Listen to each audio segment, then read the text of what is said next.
దైవజనమా, మీకు వందనములు. నీ దేవుడైన యెహోవా నీ మధ్య ఉన్నాడు. ఆయన శక్తిమంతుడు. ఆయన మిమ్మును రక్షించును. జెఫన్యా గ్రంథము 3వ అధ్యాయము 17వ వాక్యము.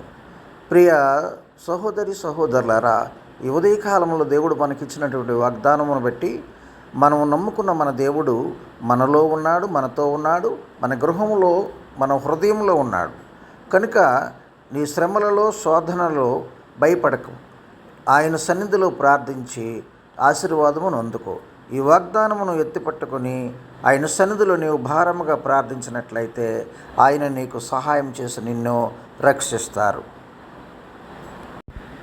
దేవుడు మిమ్ములను దీవించునుగాక. ఆమేన్. మీ ప్రార్థన అవసరతల కొరకు ఫోన్ చేయండి. మీకోసం ప్రార్థిస్తాం.